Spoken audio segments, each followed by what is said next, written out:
Royce. This is Gabby Sabat. I'm going to be doing my Subfield report.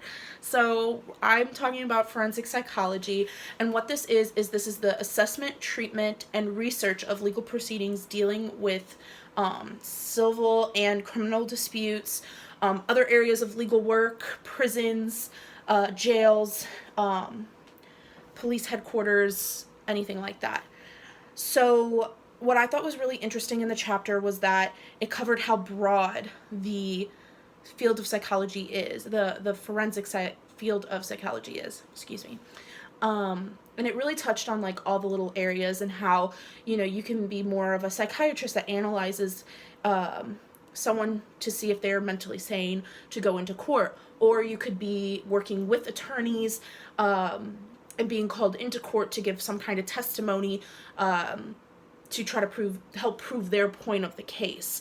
Another thing that was really interesting was like the police area of forensic psychology. So you have your fingerprinters, you have evidence, locker people, and then you have more of the psychological part, just to like kind of talk with police and see if like any mental trauma has happened to them, discussing that with them. You also have people who are going to profile a individual, especially in murder cases. This is very notorious, and this is what a lot of people actually, see themselves doing in the field, when actually it's not really even a real skill to have. It's just an art form, is as it said in the book. And I thought that was really interesting because I really did not know that. And I thought, oh wow, people watch all of these different TV shows and things like that, and they really expect like forensic psychology to be like that, and it's like completely not a science. It's just an educated guess in a sense, looking at statistics and then kind of forming it to what might be happening in the case at the moment. And there's a bunch of different jobs within that. And then also working, with the, victims or murderers, or any kind of captive, I can't really think of the word at the moment, offenders, there it is, the offenders, to make sure that, they mentally are sane for court, or if they are doing what they're saying they're doing. Also, just being able to make sure that the research is also there. So gathering data, even though it's very individualized data, but depending on the individual and, the case, you can try to compare that and help gather data for that, which I thought was really cool. For education, for forensic psychology, it's very necessary to have a PhD, especially now.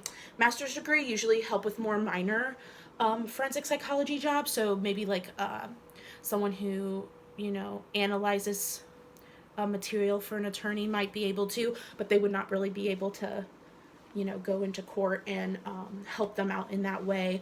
Also, doctoral degrees are, more wanted for, psychiatric work in the hospitals and different mental institutes, so that's also really interesting.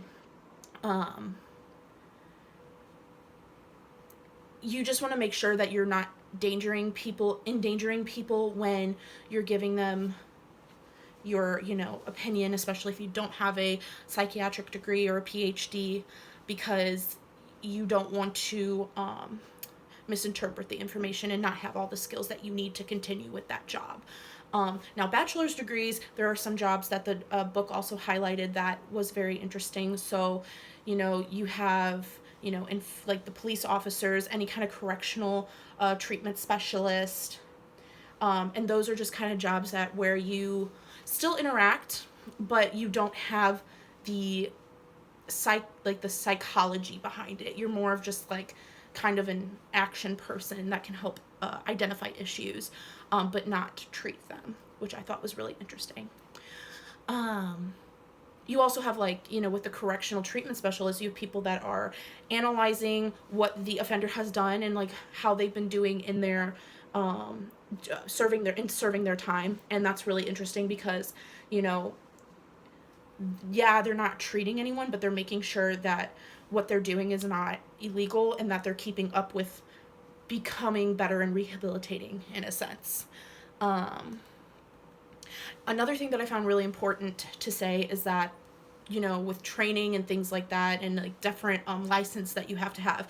So when you apply for any of these jobs, you're very much likely to, you know, have some kind of background check to make sure you're not a criminal and that you're mentally, you know, your mental capacity is good for that. You also have a drug test.